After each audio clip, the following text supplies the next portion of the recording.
Is your CPG business taking off? You can easily check off the EDI capable box as you break into retail.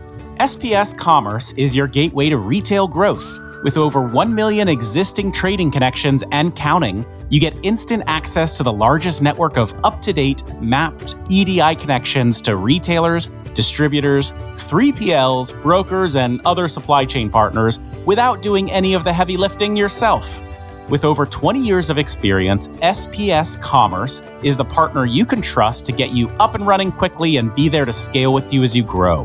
Plus, their team of experts is available 24/7 for support, ensuring you have everything you need. Visit spscommerce.com today to book a demo or learn more.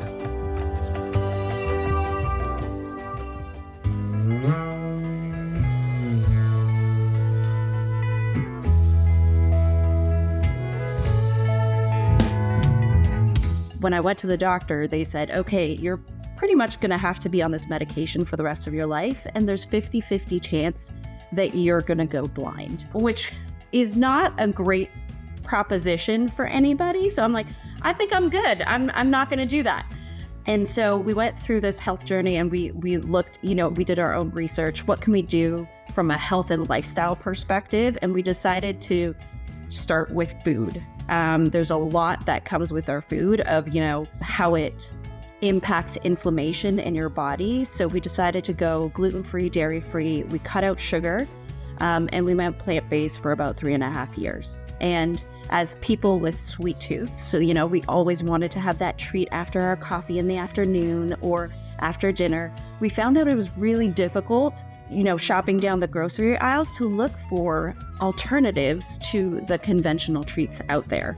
And so that's where the whole idea of WHIMS came about, is can we create something truly that is low sugar, that doesn't have all the other fillers and additives to it, that actually tastes good. Hello, everyone, and welcome back to the Startup CPG Podcast. This is Grace, and I am back with another founder feature. Today, I'm talking to Leanne and Jesse, the co-founders of WHIMS Delights, a better-for-you confectionery company. I mentioned during the episode that WHIMS Delights is a Shelfie Awards finalist, but by the time this episode airs, we will have announced that they are actually the winners in the candy category. I loved chatting with Leanne and Jesse about WHIMS, and as you'll hear, I am truly obsessed with their product. So if you haven't tried it yet, go buy one of their peanut butter cups immediately. I hope you enjoy this episode, and as always, let me know what you think. Hello, everyone, and welcome back to the Startup CPG Podcast. This is Grace, and today I'm so excited to be joined by Leanne and Jesse, who are the co-founders of WHIMS, a better-for-you confectionery company. I'd love for you two to start by just introducing yourself. Leanne, let's start with you. Yes. Thank you again, Grace, for having us. We are so excited to be on the podcast. Yes, my name is Leanne Viola. I am the co-founder of WHIMS. I don't know what to say, Grace. I feel like that's it. That's perfect. We'll jump off from there. And Jesse, if you could introduce yourself. Yeah, I'm Jesse Baruch, the other co-founder of WHIMS, also Leanne's husband. Yes, that's the other aspect of the intro that I didn't hit, is this is a longtime married couple. They were just telling me before we got on that they met in high school and now they run a business together, which I do feel like maybe is some world record of not only have you been together since high school, but you also run a CPG company together. So two kind of challenging things, but we'll get to all of that. So just to start, I want to just make sure our listeners know what a fan I am of WHIMS. WHIMS is actually a finalist in our Startup CPG Shelfie Awards this year, and I am one of the judges, and I was lucky enough to be sent some of their samples, and we, in my household, were truly obsessed. The peanut butter cups were my favorite, but I literally had to tell my partner, do not finish my WHIMS. These are my WHIMS, and if you finish them, I will be so upset. And luckily, she didn't, but they still went pretty fast because, it was a dangerous game to have. But that is maybe a point to be had, is it's not as dangerous as some other treats. So maybe we'll start with you, Leanne. Can you tell our listeners who is WHIMS and why did you guys create this brand? Yeah, WHIMS is, our goal with WHIMS was to recreate nostalgic chocolates into better for you treats. So all of our chocolates are only 1 gram of sugar. They're gluten-free, dairy-free, and we don't use any sugar, alcohol, or palm oil in any of our products. And really, the reason behind WHIMS, or why we exist, came from Jesse and I going through our health journeys. There was a point in our lives, it was probably 5 or 6 years ago, where we both were going through different health journeys. For me, it was, I started losing my hair. I just woke up one day and my hair was falling out. It was extremely painful. I couldn't figure out what was going on. Went to the doctor. They put me through a bunch of different specialists, figured out that I had this rare form of alopecia. 1% of people with this alopecia have like this scarring alopecia, where it starts with this burning, terrible pain on your scalp. It was terrible. And so with that, it was this opportunity where we kind of stepped back and said, okay, let's look at what we can do. When I went to the doctor, they said, okay, you're pretty much going to have to be on this medication for the rest of your life. And there's 50-50 chance that you're going to go blind, which is not a great proposition for anybody. So I'm like, no. I think I'm good. I'm not going to do that. And so we went through this health journey, and we looked, we did our own research. What can we do from a health and lifestyle perspective? And we decided to start with food. There's a lot that comes with our food of, how it impacts inflammation in your body. So we decided to go gluten-free, dairy-free. We cut out sugar, and we went plant-based for about 3.5 years. And as people with sweet tooth, so, we always wanted to have that treat after our coffee in the afternoon or after dinner. We found that it was really difficult, shopping down the grocery aisles to look for alternatives to the conventional treats out there. And so that's where the whole idea of WHIMS came about, is can we create something truly that is low sugar, that doesn't have all the other fillers and additives to it, that actually tastes good. Yeah. Oh my God. And it's the last thing you said, I feel like, is so important. All those other additives and also actually taste good, because I feel like some of these better for you treats or sweets, sometimes you look at the ingredients and you're like, is this actually better for me? I'm not sure. And then you eat it and it doesn't taste that good, or it tastes good, but it gives you a stomach ache, or all of these things. And what I love about WHIMS is it genuinely tastes delicious. And I don't get that stomach ache or that bloating that I feel like you often get from some of these, sugar alternatives or things like that. So another question I had is, how did you, maybe back up one moment. Where were you both coming from? Had you ever been in the CPG space before, or was this a brand new entry for you? Great question. Neither of us came from the CPG space. I think if we had known what it would look like coming into, how challenging it would be, I don't think we would have done it necessarily. So it was great that we had no context of what it would look like. Totally. But Jesse and I come from the people space. So we spent our whole lives in the people space. Jesse's an entrepreneur. I mean, through and through, he's always been, doing his own thing. But he spent about 16 years running an executive search firm. And I've spent 20 plus years in HR. Wow. So we've worked across multiple industries, and we did, work with some CPG brands as well, Jesse specifically. But we did not have CPG experience at all. Wow. So you just said, okay, let's give this a go. Why not? And then you discovered all of the many hurdles that come with CPG and all of these things. But my second question was, when you decided, okay, we want to create a better for you treat that tastes good and doesn't have these additives, how did you set about developing it and deciding which nostalgic treats you were going to do? Because obviously there's so many, and everybody's nostalgic treats are different. And then how did you actually develop this product that, like you said, isn't chalky, tastes like the real thing, and is low in sugar? How did you do it? The universe really stepped up and provided. So we had these like initial recipes that we had developed, and we had this peanut butter cup. I mean, we looked at, what are the best selling confectionery items in America as our guide to what we wanted to remake. And so we wanted a form factor that people knew. And so the peanut butter cup offered sort of a bit of a low barrier to entry in terms of essentially it's chocolate and peanut butter. Everybody loves the original peanut butter cup. So we had these peanut butter cups, and they were so healthy and they tasted so gross. So we were halfway there. And one day we were headed to pick up our daughter from school. I think she was in like second grade at the time.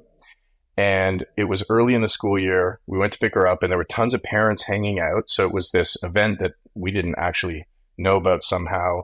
But it was like give parents an opportunity to meet each other at the beginning of the school year. So we're there, and we're like, okay, I guess we're going to hang out. And Leanne said to me, why don't you go get those peanut butter cups and we'll hand them out?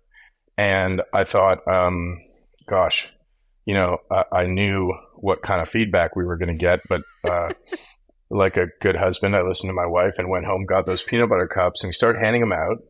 And we're Canadians, so we were in Canada at the time, and luckily everybody was very polite with their feedback. But one person said to us, "Wait here," and disappeared into the crowd of parents, pulled this woman out, put her in front of us, and said, "Give her one." And so we gave this woman, who we didn't know, a peanut butter cup, and she took one bite and then sort of stood there, kind of like smacking her lips together, looking off, thinking, and then spent about 10 minutes telling us exactly what was wrong with the product. And what I really got was that there's, one of the things about food is, and we've both had to develop this, is that connection between kind of language and palate. So you might not like something, but knowing what's not working about the product is key. And she broke it down. When she said all of the things, I started to see what the issues were that we had to fix. And so, there we were standing with this woman who just told us everything wrong with our product. And we're like, who are you? And, very humbly, she explained she was a pastry chef and had worked in food manufacturing. And I took her number, went out for coffee with her the next day. And I was like, can you help us? And she was very humble. She's like, I don't know. I can try. We can see. And so that woman is Leslie, who today is our head of product and has custom developed across all three of our products. We have the peanut butter cup, the caramel cookie bar, and the peanut nougat bar. And she's built the recipes from the ground up for all of our components, including our oat milk chocolate. So we got so lucky in that we met her early on, and she really, took our concept and helped us bring it to life. Yeah, absolutely. And it goes to show, I love that story for so many reasons, but it does go to show that you have to be a little bit shameless at the beginning and also really unafraid. You're like, I know these aren't really right yet, but you happen to meet the person by giving this person the wrong thing who could make it right. And I feel like that's such a good lesson for other founders of just put it out there and people will give you feedback and you'll be able to make it better. And she has done an amazing job developing your recipes. And the chocolate aspect is such a challenging aspect, I feel like, to get right, that people underestimate, how to make chocolate plant-based, to use oat milk and all these things. So she must be some wizard in the kitchen and all of these things. Yeah, she's amazing. Yeah. So Leslie developed your recipes. How did you then go about actually turning them into, packaged, sellable products, right? You could hand out little, chocolate bars, but how did you find, someone to make all of the packaging, to make, thousands of peanut butter cups? What were your next steps after developing the recipes? Yeah. How long is this podcast? Each component of the journey is its own process to undertake, and each step you take forward leads to the next. So it's definitely not linear. And, we started off in Leslie's kitchen with maybe like a 3-pound chocolate machine testing recipes. We then plugged into a local Swiss chocolatier who happened to be in town where we lived at the time, scaled up our batch from there. And, the manufacturing piece when you don't own the manufacturing and you're relying on third-party manufacturing, it's been a process of finding the right partners. Today, we're super lucky. We're in some amazing partnerships with manufacturing partners that do such a great job for us. We wouldn't exist without those relationships, but almost none of them are our first relationships. So, it's about finding where you can get started. And it's not always perfect. Same goes, same goes for packaging, finding the right packaging suppliers, all while doing the most important thing that we've learned in CPG, which is, focusing on not only developing the product and figuring out how to have something that's a sellable product, but doing so in a financially responsible way where you're thinking about gross margin from day one, right? It's so doing those two things in concert, ensuring that you're setting a very high bar in terms of the standard, and holding those partners to that standard while being responsible about the business to ensure that you've got the right unit economics where you can build a business around it. Yeah, absolutely. I think that's such a good reminder as well. Like day one, be thinking about the money because, we can't have a business if there's no money. But what advice would you give to a founder who's maybe earlier on in their journey than WHIMS now is, who's looking for those first partners? What sort of thing would you advise them to be looking for, to have their eyes out for, so that they can make smart choices, or as smart choices as possible? Yeah, I think there's sort of two things. We also, early on engaged with our current sort of fractional CFO. She's someone we've known for 10 years and worked with in other capacities. I think like engaging, there's two kind of components to that. I always, I meet founders who are a little earlier on in their journey who are working on their recipe. And I'm like, always engage, go engage with manufacturing partners earlier than you think. Don't think you need to be ready. There's a balance between the recipe you develop and the equipment you're going to produce on. And so get in early and learn about the equipment, how it performs, what the limitations are. And it's a big search. If you're looking for a manufacturing partner, there's some lists out there that were helpful, but all of the folks that we found really were on that journey of talking to manufacturers, asking who else they knew. They're not well advertised and not easy to find. The good ones are busy manufacturing other products. And so getting connected with them is really a journey that kind of never ends. Even when you find that first partner, you want to identify your scale-up partner, get a sense of, back to that margin piece, get a sense of like, okay, we can produce it today for this price. And when we hit X volume, it'll open up some new manufacturing potential and efficiencies that bring it down to this price. So, having that line of sight early is important. And then, really understanding your cost of goods from day one. What does it take to produce? Where are the opportunities to reduce your cost on the back end and start right away? I think we were guilty of this also, thinking that, well, one day we'll figure out the margin piece, but you really need to start day one, and so it's that concert of finding the most efficient, getting started, having line of sight to more efficient manufacturing while maintaining a good sense of what your cost of goods are, like right from day one. Yeah, absolutely. And the longer you're in business, I feel like the more the costs just keep rising, so you think one day we'll be really successful, so we won't have to worry as much. It's like, no, you just keep having other costs coming out of the woodwork from something else, or for this thing or that thing. And speaking of another thing that does require some costs is, you manufacture the product, you have beautiful packaging, you have a beautiful product, but how do you actually get it to customers? And how do you get the customers to then buy it? And how do you get it into retailers? So I'd love to chat a little bit about your strategy to getting it in front of customers, and, your retail strategy versus maybe selling it online, if that's something you guys prioritize or do at all. And I did notice you're in some retailers in the Philly area, which is where I'm based, which I was thrilled to see. But what's been your approach to, getting into retailers and getting in front of customers? Jess, do you want to talk about there were some changes. I think we initially had planned to launch and focus on D2C, but there were some changes that's more on Jesse's realm, which allowed us to pivot. So we started thinking about like, okay, if D2C isn't going to be our primary focus, we're going to go wholesale. And what does that look like? There was no playbook necessarily on how to do that. So we just as a team decided it's going to be the first 100 stores within 100 mile radius around us. And at that time, we had launched our brand in LA. We were living in LA. So we moved from Vancouver down to LA for 18 months, and now we're in Austin.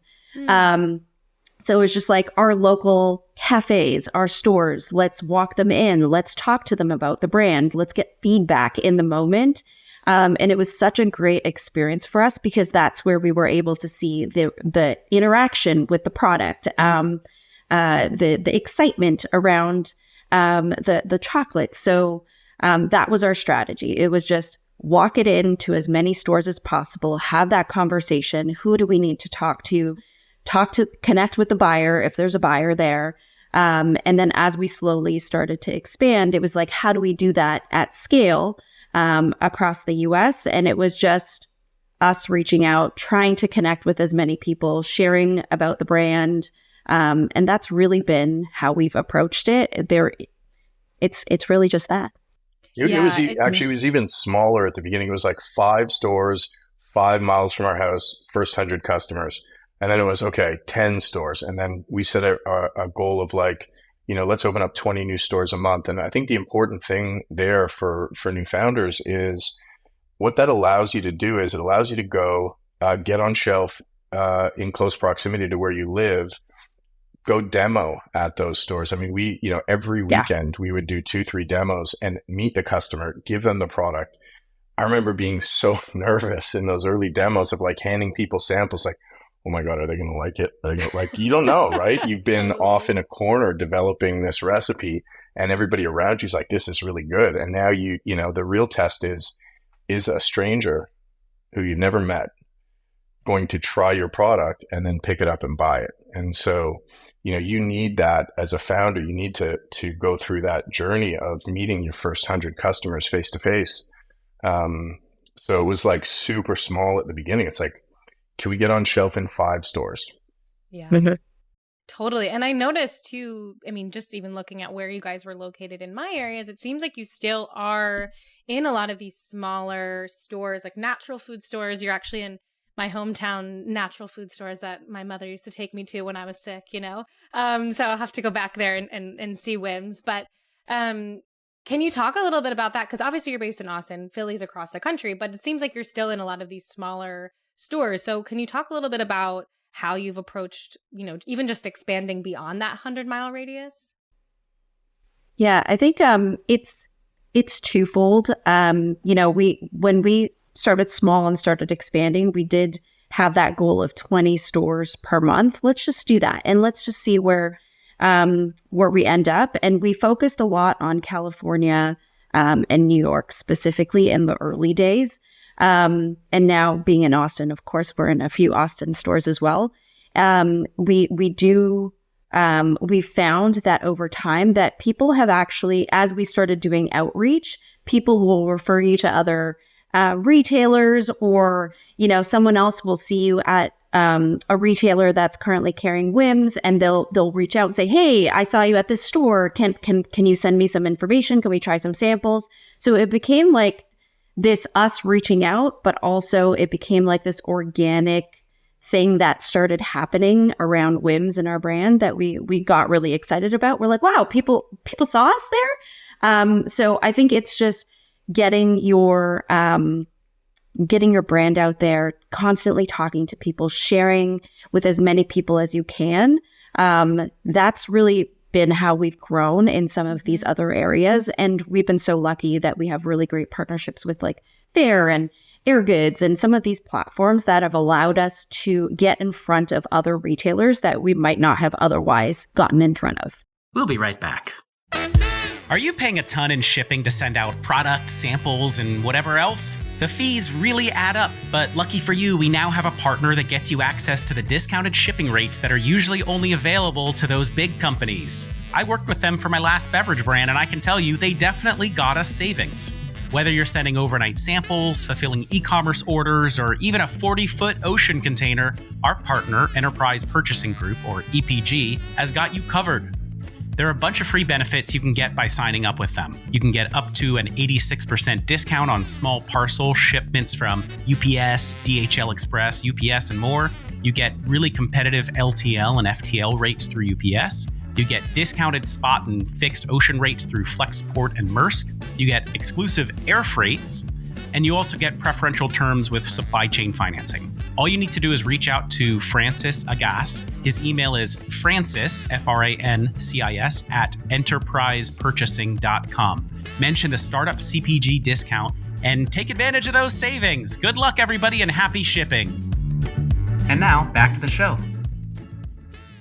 Yeah, absolutely. And another thing you mentioned was, scaling from being able to walk to the store and do a demo yourself to it being across the country. Obviously, you're not going to be able to fly to every single store you have. So how have you been managing scaling your retail in places where you can't physically be there yourself, but you obviously still want to move the product off the shelf?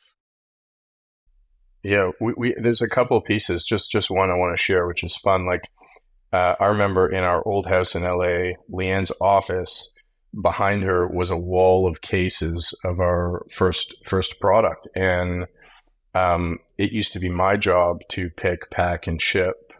And every day there'd be a number of stores either that we had reached out to requesting to see if we could send them a sample, or stores that inbound to request samples. And I heard early on someone saying, you got to really give away product until it hurts, and then give away more.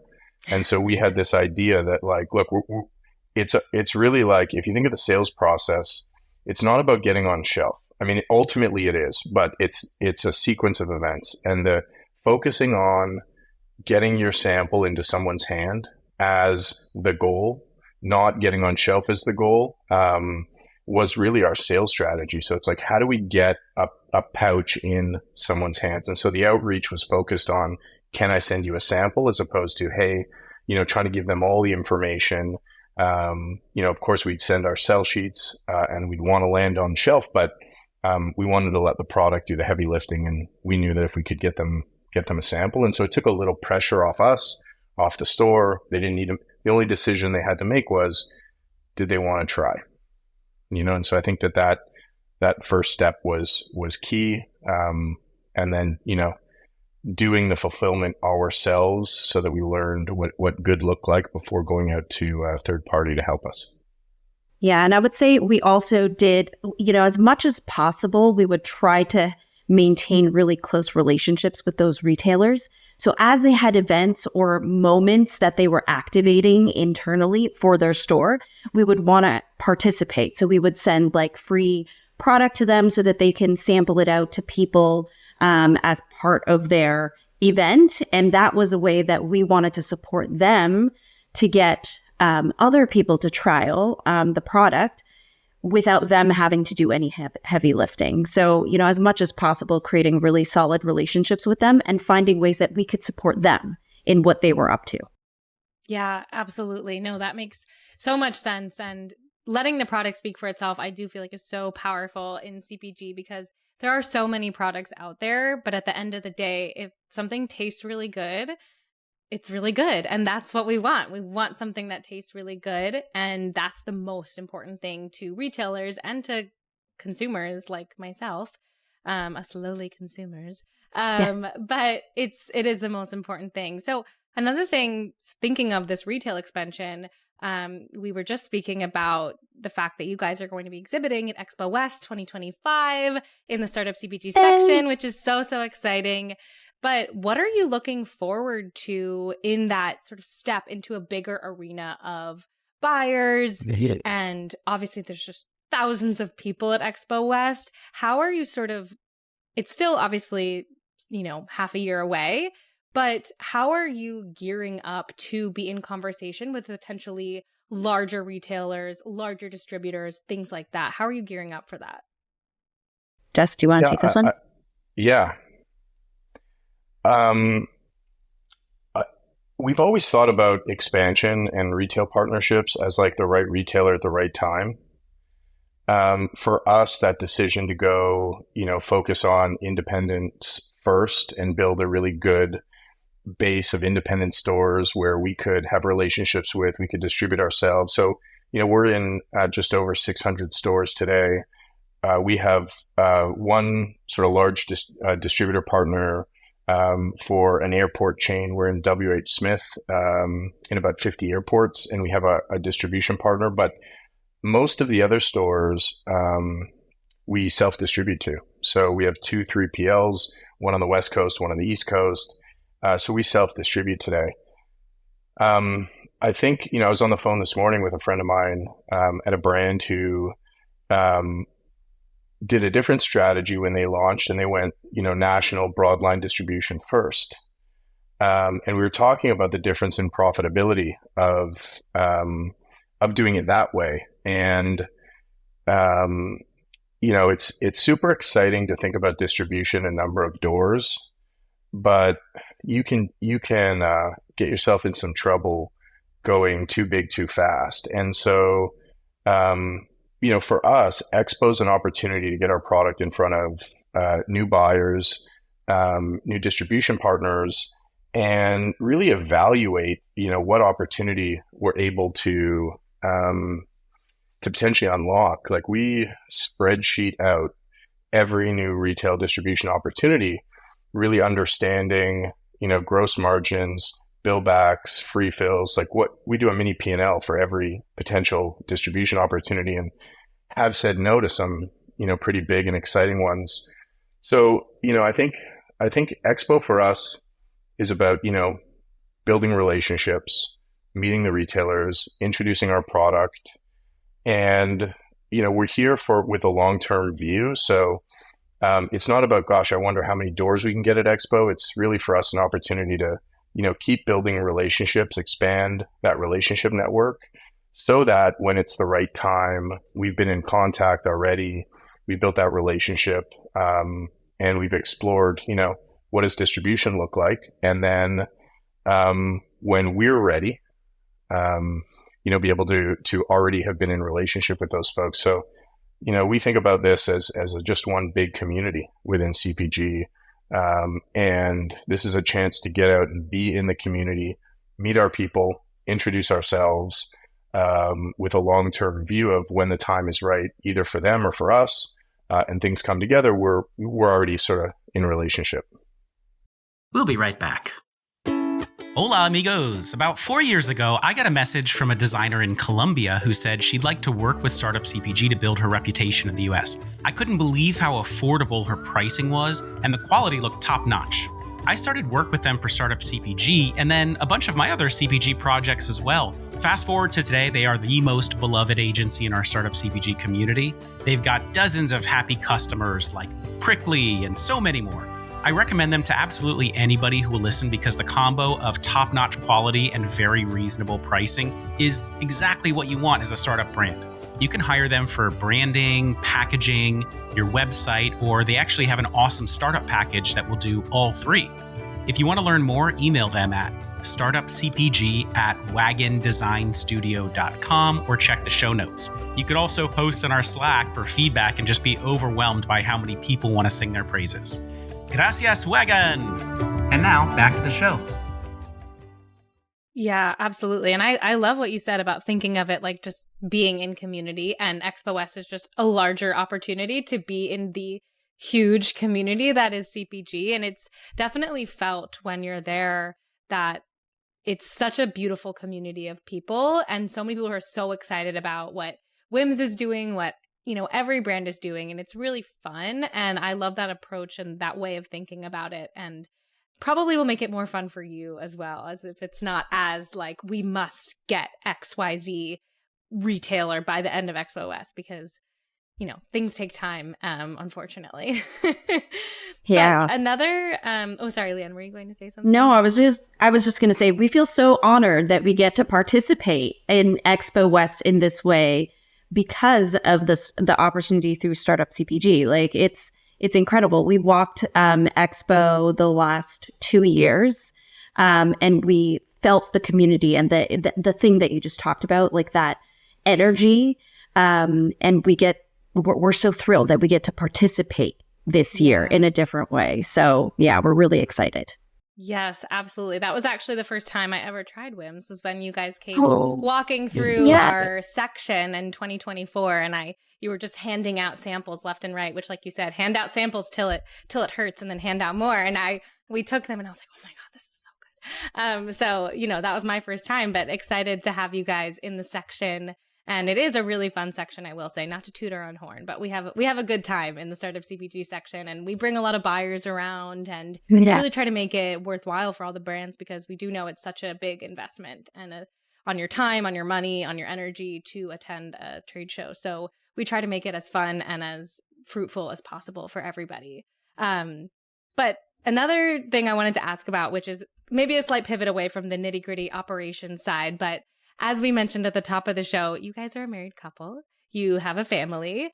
How do you balance being co-founders of a very time-intensive business while also being a married couple and having a family? I mean, balance is, I've said this before, a terrible word because it's elusive and doesn't really exist. But how do you manage, I suppose, the many asks on your time as co-founders and as family members? I hope, I'm not sure if we've actually figured this out 100%. But because we've been married for so long, perhaps we've gained some traction on the communication side. So I think that's the key, is just communicating as much as possible, because you're right. There's so much pulling you at any given time. There's the work responsibilities, there's the personal, there's also trying to connect as two individuals in a relationship, right? Outside of being parents. So it's just being in communication all the time, understanding what the priorities are, and being able to, I think we're really lucky that we're partners as well in the business, because there are times where, I may be 60% and Jesse's like running at 100%, and I can really lean on him. And there are times where that shifts as well, and then he can lean on me. So I think it's been just communication and try to talk as much as we can through things. Jesse, would you add anything? It's definitely I can see him smirking. I'm like, wait, maybe I got that wrong. I think it's definitely not. The goal is really like work-life integration. It's integrating who we are in relationship. I mean, this is a whole new domain to practice being in relationship together, and communication is really the foundation of it all. And setting boundaries with each other. At 10 o'clock at night, I'm brushing my teeth, and Leanne's like, "Did you send that email?" I'm like, "Not now. I do not want to talk about work right now." And I'm probably guilty of doing the same. But, it's really just dealing with everything that comes up in communication. Yeah. Yeah. I mean, this is maybe a big question, but I feel like so many people answer like, it's about communication, right? But what does that look like in practice, like on a weekly basis? How do you guys practice that? Yeah. So sometimes it's a bit messy. So it could just be like the passing by and we're like, hey, do you have 10 minutes? Let's talk through some things. Or pulling each other aside. Hey, I was really expecting that you were going to handle X, Y, and Z, and it didn't happen. Like, what's going on? Do you need any help? What can I do? That type of stuff. So it's like taking those opportunities. It isn't like a specific structure. Sometimes we have like meetings where we set it in the calendar and we know we have agenda items that we need to talk through. That to me sometimes feels a little less personable than the moments that we have. We're in the same home. We work from home. So we can grab a coffee, we grab lunches together, and we're on Slack too. We email each other. There's the phone. But we just try to find each other as much as we can throughout the day to have those conversations. I love that. Do you guys ever Slack each other from the same room or house? Absolutely. Happens all the time. In fact, sometimes we text each other in the same house. I can't possibly walk to the other room right now. It's not possible. It's too far.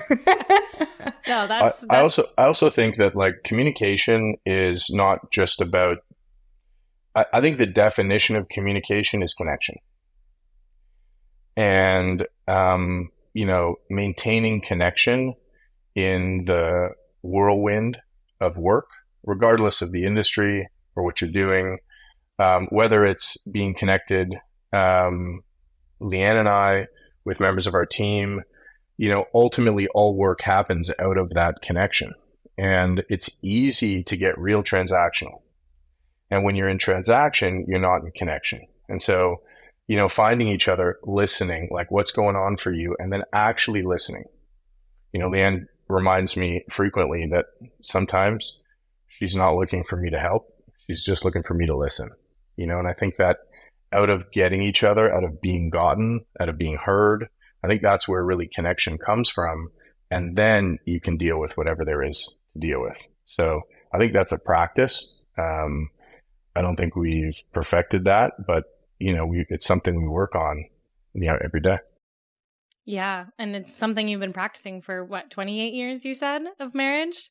Yeah, I met him in high school. So we've been together for 20 marriage. And 28 together. Yeah. Wow. Yeah. So you've had some practice, but it's a good reminder to everyone, even with close to 30 years of practice, you're not perfect. And, Yeah. We're humans at the end of the day. And what can you do? I love that. So as we're sort of nearing the end, a question I love to ask too is just, obviously we've talked about some of the challenges that come with running a CPG business, but what's been one of your proudest moments since founding WHIMS? Maybe let's start with whoever's ready first, actually. I don't want to put anyone on the spot. I'm like always blown away walking into a store, seeing our product on shelf. That just never gets old. One of the things that I like to do that's always fun is if I see, someone shopping near our product, I'll maybe prompt like, hey, have you tried those? Those are so good. And then be like, really? They're good? And they'll grab the product and they'll go buy it. I'm just like, that for me is always a cool experience. And I may or may not tell them after that it's our company, but like just seeing our product on shelf never gets old. Like it's just the coolest thing ever. Totally. Yeah. I would say it is the amazing people that we've either met or have surrounded ourselves with. Like our team, who knew that we would have this team with us, right? Like it's just incredible how dedicated they are and how excited and passionate about building WHIMS alongside us. And so I think just the community and the team, it's almost like it's created this energy around WHIMS that isn't just the product itself. And that's something that I'm really proud of, because when we started WHIMS, we said we wanted to build it with friends, the people that we love, and we've gotten to do that. And so that's a really cool moment.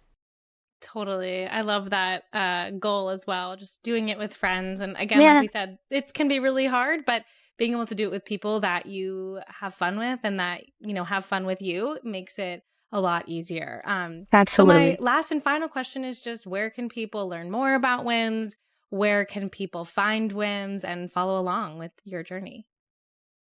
Go for it, Jess.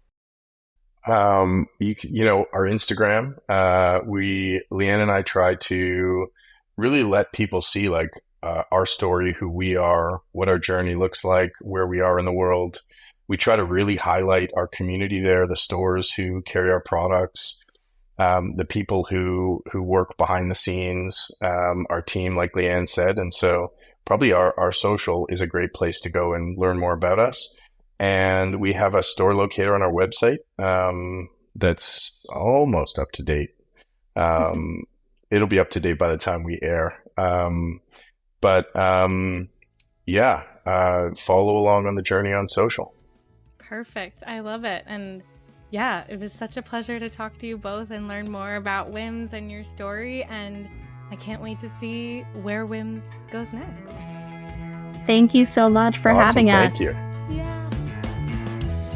All right, everyone. Thank you so much for listening. If you enjoyed this episode of the podcast, it would help us out so much if you left a 5-star review on Apple Podcasts or Spotify. I am Grace Kennedy, the editor for Startup CPG, so feel free to add me on LinkedIn or reach out to me on Slack. I'm always on the hunt for new and exciting brands to feature. And if you're a potential sponsor that would like to appear on the podcast, please email partnerships@startupcpg.com. And finally, as a reminder for anyone listening, if you haven't already, we would love for you to join our community on Slack, and you can sign up via our website, startupcpg.com.